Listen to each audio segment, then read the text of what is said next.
Hi guys, आज आपण बनवणार आहोत लसूण मेथी आणि ज्वारीची भाकरी. तर चला मग मी मेथीची भाजी धुवून घेतलेली आहे. हे बघा, एका पाण्याने धुतलेली आहे, त्यानंतर दुसऱ्या पाण्याने धुवून घेतली. असं करून मी 3 ते 4 पाण्याने भाजी धुवून घेतलेली आहे. हे बघा, हे तिसऱ्या पाण्याने धुतलेली आहे. भाजी धुवून घेतल्यानंतर आपल्याला पाणी नितळण्यासाठी ठेवायचे आहे, त्यामुळे चाळणीत ठेवलेली आहे. हे बघा, त्यानंतर पाणी गरम करायला ठेवले आणि त्यात थोडासा ओवा घातला आहे. ओव्याचं पाणी मी पिते खरं तर मग कोथिंबीर आणि थोडासा लसूण कट करून घेतला. त्यानंतर कुकरमध्ये थोडंसं तेल घालून अगोदर मोहरी घातली, नंतर कट केलेला लसूण टाकला. लसूणही मस्त लालसर झाल्यानंतर जिरे आणि हिंग घातले. त्यानंतर हळद आणि कोथिंबीर घालून धुवून घेतलेली मटकी टाकली आणि ते मिक्स करून घेतल्यानंतर चवीनुसार मीठ घालायचं आहे त्यात. मस्त असं झाकण लावून घेतल्यानंतर ना बघा, परत पुन्हा मी भाजीसाठी लसूण कट करून घेतला आणि भाजी कट करून घेते.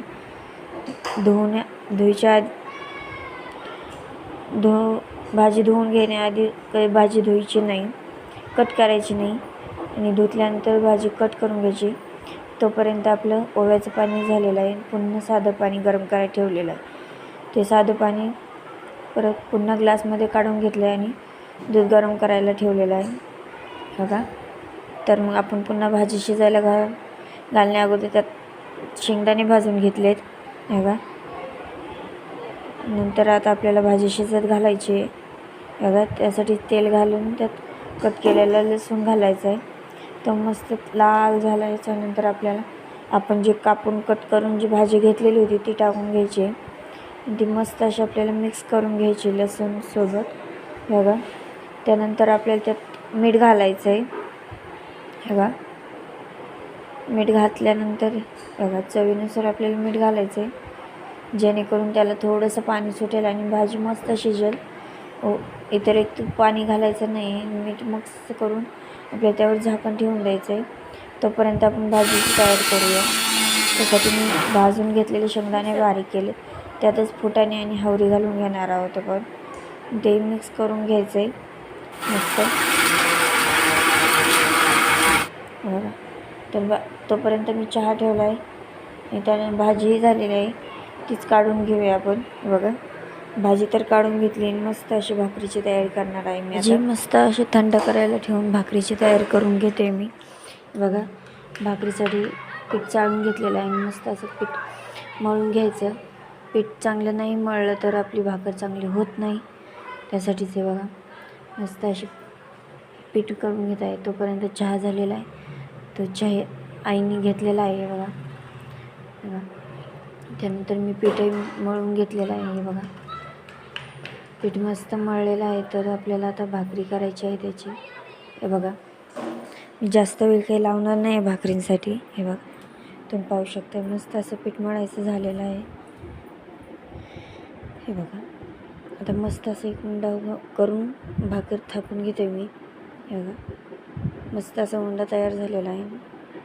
त्या आईचाही चहा झालेला आहे, तोच त्यांनी देवाला मांडला आहे. मी पण भाकरी थापून घेतलेली आहे. बघू शकता तुम्ही, मस्त अशी भाकरी थापून घेतली. भाकरी झाल्यानंतर आपल्याला भाजीला फोडणी पण द्यायची आहे, त्यामुळेच आपण भाकरी पटकन करून घेऊया. हे बघा, भाकर मस्त अशी झालेली आहे. पातळ भाकर आहे, त्याला पाणीही लावून घेतलेलं आहे, पाहू शकता तुम्ही.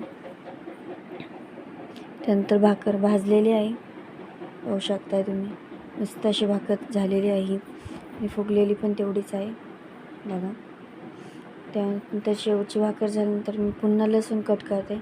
लसूण मेथीमध्ये लसूण खूप जास्त असतो. तीच भाकर मी भाजून घेतलेली आहे पुन्हा. म्हणजे शेवटची भाकर भाजून घेऊन आपण भाजीला फोडणी देणार आहोत. तोपर्यंत आईने नाश्त्याला शेवया केल्या होत्या, पाहू शकताय. त्यानंतर आपल्याला कढईमध्ये तेल टाकायचं आणि कट केलेलं लसूण, त्यानंतर हळद घालायची आणि मॅगी मसाला घालायचा, जेणेकरून भाजीला चव मस्त येईल, पाहू शकता. आणि हे बघा, त्यामध्ये आपल्याला भाजी टाकून घ्यायची आहे, पाहू शकताय. आणि माझ्याकडून मिरची टाकायची राहिलेली होती, ते आपण आधीच घालून शकतो आहे. त्यानंतर मस्त असं मिक्स करून घ्यायचं आपल्याला मिरचीमध्ये भाजी. नंतर जे आपण कूट करून ठेवलेला होता तो कूट घालून घ्यायचा आहे आणि भाजी आणि कूट एकदम मस्त एकजीव होईल त्यापर्यंत आपल्याला मिक्स करून घ्यायचं आहे. पाहू शकता इथे मस्त कूट आणि भाजी एकत्र झालेलं आहे आणि त्यात पाणी घालायचं आहे आणि पाण्यातही जेणेकरून कुटाच्या आणि भाजीची गाठ तयार होऊ नये त्यामुळे ते मिक्स करून घ्यायचं आहे आणि पुन्हा आपल्याला लागेल तसं पाणी टाकून घ्यायचं आहे. त्यात नंतर आपल्याला मीठ घालायचं आहे, पण लक्षात असू द्या आपण भाजी शिजताना मीठ घातलेलं आहे, तर भाजीला मस्त अशी उकळी आलेली आहे. तर चला मग तुम्ही अशी भाजी तयार केली आहे का? केली असेल तर कमेंटमध्ये नक्की सांगा. चला मग बाय बाय.